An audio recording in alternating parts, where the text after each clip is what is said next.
এই যে এখানে হলো কাপড় ধুয়ে আর রোদ দিয়ে দিছি, যে কাঁথা এগুলো হলো কালকের ধোয়া, এগুলো এখন রোদ দিলাম। কালকে হলো শুকায় নাই, কালকে ঠান্ডা ছিল, রোদ ছিল না, তা ওই যে এখানে আছে। আর আজকের কাঁথাগুলা হলো আমি ট্রাই করব ধোয়ার জন্য, দেখি কতটুকু পারি বৈশা বৈশা।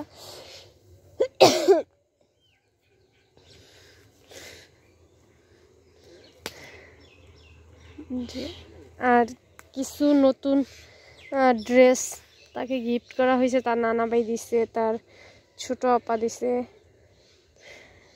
সব কিছু মেলায় ওইগুলো হলো আজকে ধুইয়া দিব। বাচ্চাদের একটু নতুন জিনিসপত্র ওয়াশ করে পরানোই ভালো মনে করি, তো ওইগুলো হলো ধুইয়া দিব আজকে। আর মা হলো তার নাতনিকে নিয়ে এখানে বৈশা আছে। আমাদের এখানে হলো গাছ মানে লাকড়ি কাইটা রোদ দিয়ে রাখছে, এখানে হলো মা তার নাতনিকে নিয়ে বৈশা আছে। এখানে রোদটা আসে আগে, আর সকালের রোদটাই বাচ্চাদের লাগানো উচিত, ভালো হয়। দেখিয়ে দেখেন মা হলো চলে গেছে তার নাতনিকে নিয়ে বাইরে। তো ওই বিছনার অবস্থা এমন, তো বিছনাটা একটু গুছাই ঠিকঠাক করি, যেহেতু বেবি এখানে থাকে তো পরিষ্কার পরিচ্ছন্ন থাকা উচিত। তো প্রতিদিন হলো সকালবেলা যখন উঠা যায় তখন মা বিছনা বিছনা ঝাইরা দেয়, তারপরে আবার শোয়ার সময় বিছনা ঝাইরা পরিষ্কার করে তারপরে হলো শোয়া হয়। যে অবস্থা, এখানে হলো 4টা কম্বল, 3টা, একটা ওই একটা, আর হলো একটা বেবির নিয়ে গেছে। তো এটা আর এই যে এটা 2টা দিয়ে হলো বাবুকে বেশি পেঁচানো হয়, তারপরে হলো উপরে মোটাটা দিয়ে দেওয়া হয়। তো এখন আগে হলো এই দেখেন এই যে এগুলো হলো ওয়াশ করতে হবে, রাত্রেবেলা হলো ইয়া করছে। তো ডাইপার শেষ হয়ে গেছে, তো এখানে হলো ডাইপারগুলো পায় নাই, কালকে আপনাদের ভাইয়া খুঁজছিল, এই জন্য আপুরে বলছি ঢাকা থেকে আসার পরে হলো ডাইপারগুলো নিয়ে আসতে, কয়েক প্যাকেট, যে এগুলো হলো ধুইতে হবে নতুন। টুপিটা ওয়াশ না করেই হলো পরানো হয়েছিল, তো এটা হলো ওয়াশ করা। এটার মধ্যে সবগুলো হলো আজকে ওয়াশ করে দিব, বেবির যা যা আছে।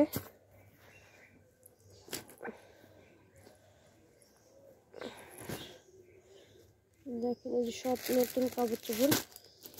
মা মা তো কয়েকটা আজকে ধুইয়া দেই, আবার কয়েকটা কালকে ধুবো না, কারণ সব তো আর আজকে ধুইতে পারবো না।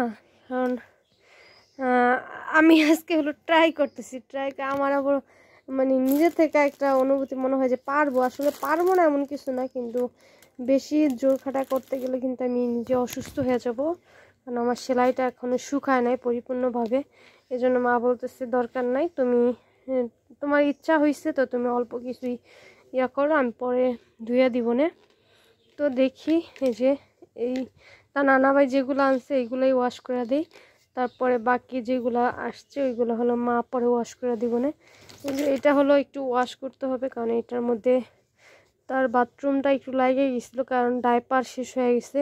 আমার বেবিটা হলো অনেক বেশি মানে পা নড়াচড়া করে, জন্য হলো কাতা থাকে না ওর কোমরে।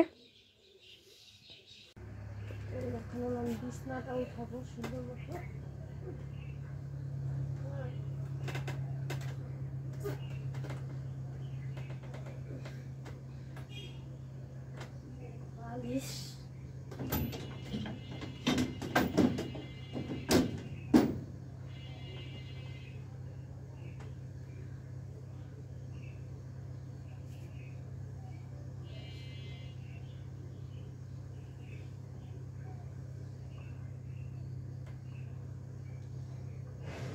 এটা হলো বেবি পৃথিবীতে আসার আগে তার বাবা এনে দিছিল, এটা তার ছোট আরেকটা বেবির একবারে ছোট কম্বল। তার বাবার অনেক শখ, আসলে আমার থেকে তার বেশি শখ, আর বেবি যখন আমি কনসেপ্ট করছি তখনই তো আপনাদের ভাইয়েরা যখন বলছি তখনই বলতো যে প্রথম যেন তার একটা মেয়ে হয়। তো আলহামদুলিল্লাহ সেটাই হয়েছে। তো তার অনেক স্বপ্ন, তার বেবিকে নিয়ে অনেক শখ। আসলে একটা বাবা মার সন্তান পৃথিবীতে আসার পরে বাবা মার যত শখ আহ্লাদ যত কিছুই থাকুক সবগুলাই হলো একসাথে মাটি বলা যায়, মাটি হয়ে যায়। তার সন্তান নিয়ে যত তার স্বপ্ন থাকে শখ থাকে, তো সেম আমাদেরও দুইজনের ক্ষেত্রে ওরকমই।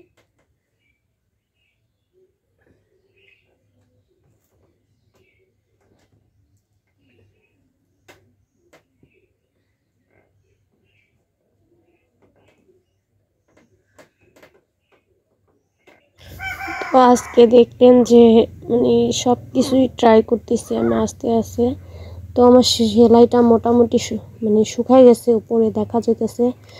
তো ঠিক মতো ড্রেসিং করাইতে পারলে হয়তো বা ঠিকঠাক মতো আরও তাড়াতাড়ি সুস্থ হয়ে মানে ঠিক শুকায় যেত, যেহেতু আজকে 12 দিন। তো প্রথম কয়েকদিন ড্রেসিং 2-3 দিন করানো হয়েছে, তাও একবার 2বার। প্রতিদিন মলম লাগাইতে বলছে 3-4 বার, তো লাগানো হয় নাই। তো আলহামদুলিল্লাহ তাও নিজে নিজে যতটুকু পারছি অতটুকুই কইরা আলহামদুলিল্লাহ এখন সেলাইটা অনেকটাই শুকায় গেছে, বোঝা যাইতে পারতেছি বুঝতে পারতেছি আসলে ভিতরে ঘাটা কাঁচা আছে, কারণ একটু নড়াচড়া করলে সেলাইয়ের মধ্যে ব্যথা করে, সেটাও বুঝতে পারি। কিন্তু তারপরও চিন্তা করতেছি নিজে নিজে কিছু করার জন্য, কারণ মাকে বেশি প্রেশার দিলে মা অসুস্থ হয়ে যেতেছে সেটা বুঝতেছি। কারণ তাও একবারে যে সব আমি করতেছি এরকম কিছু না, ছোটোখাটো যতটুকু মানে নিজের মধ্যে যে প্রেশার না পড়ে ওই কাজগুলাই আমি টুকিটাকি করতে চেষ্টা করি। আর দিন ভরে তো মা করে, রাতে আবার অনেক কষ্ট হয়, এজন্য হলো আবার হসপিটালে 4 দিন থাইকে আসছে। সব কিছু মেলায় অসুস্থই হয়ে গেছে। তো তারপরও চেষ্টা করতেছে, কিন্তু আমি চিন্তা করতেছি আমি বৈশা আমার তো এখন মোটামুটি সেলাইটা শুকায় গেছে, একদমই যে আমি কিছু করতে পারবো না, বৈশা খাবো এরকম না। তো আমি একটু হালকা পাতলা করলে হয়তো বা মার একটু কষ্টটা কমবে। এজন্য হলো আজকে নিজের বেবির কিছু জিনিসপত্র আমি নিজে করার জন্য ট্রাই করতেছি। তো আগামীকালকে তো আফু চলে আসবে, তো আগামীকালকে থেকে আবার 2-3 দিন বা 4-5 দিন আমার একটু কষ্ট হবে না, আফু যে কদিন থাকবে মারও প্রেশার পড়বে না, কারণ আফু থাকলে আবার সব কিছু আফুই করে দেয়, বাবুর কাঁথা কাপড় ধোয়া বলেন খাওয়া দাওয়া সব কিছু টোটাল আফুই করে। তো যাই হোক আসরে আজান পড়ে গেছে, আজকে সারাদিনটা আপনাদের মাঝে শেয়ার করলাম। ওরকমভাবে আমি কোনো কিছুই করি নাই, আর ওরকমভাবে কোনো কিছুই শেয়ার করা হয় নাই। তো আজকে আমার বেবির 12 দিন হয়েছে, তো আজকে আমার বেবিকে ফার্স্ট গোসল করানো হয়ে গেছে, গোসল করানো হয়েছে। তো যাই হোক অনেক কথা বললাম, বিছানা গুছাইলাম, কিন্তু বিছানা ঝাড়ু দেওয়া যাবে না, একটু প্রবলেম আছে এজন্য, আর ঘরও ঝাড়ু দেওয়া যাবে না, এজন্য হলো মাকে জিজ্ঞেস করলাম। তো যাই হোক আমার বেবির বিছানাটা, বেবি যেহেতু ছোট এখন সব কিছু পরিষ্কার পরিচ্ছন্ন রাখতে হবে। তো মা যদি আমার বেবিকে কুলে রাখে, একজন মানুষ তো বেবির পিছনে একবারেই লাগে। তো আমি বললাম মারও রোদ্রে বসা উচিত, আমার বেবিরও বসা উচিত, এজন্য হলো মাকে দিয়ে বেবিকে রোদ্রে পাঠিয়ে দিচ্ছে। আমি হলো আমার বিছানাটা সুন্দর মতো ঝাইরা পরিষ্কার করে, ঝাড়তে পারবো না, মানে এমনি কাপড় দিয়ে একটু পরিষ্কার করে নিব, আর সোনার উপর পানি ছিটাই দিব যাতে কোনো ঝামেলা না হয়। তো যাই হোক অনেক কথা বললাম, আর বেবির টুকিটাকি কাজকর্ম আজকে করার ট্রাই করলাম, আলহামদুলিল্লাহ পারছি, অত ঝামেলা হয় নাই, আর অত ভারীও তো কোনো কিছু করি নাই। কাঁথা ধুইতে যাইয়া কি আর বলবো, আমার নাজেহাল অবস্থা। কারণ হঠাৎ করেই তো বসা যাবে না এতক্ষণ। তাও আমি বাবুর তো প্যাম্পাস পরানো থাকে, অত কাঁথাও নোংরা করে না। আর মা তো বইলাই দিছে, মা ধুইয়া দিবে। তো আমার যদি ইচ্ছা হয়েছে আমি নিয়ে গেছিলাম, তো ধোয়া হয় নাই। তো যাই হোক, এই যে বিছানাটা গুছানো হয়ে গেছে। আর কাঁথা তো এখানে অল্প আছে, যেহেতু বেবিকে ডাইপার পরানো হয়, এজন্য খাতা তো নষ্ট হয় না। আর ওই সাইডে হলো ডাইপার ডিপার সব কিছু গুছায় রাখছি। বাবুর ডাইপার, আর এটার মধ্যে আছে বাবুর কিছু কাপড় চোপড় যেগুলো হাতের নাগালে আমার দরকার হয়।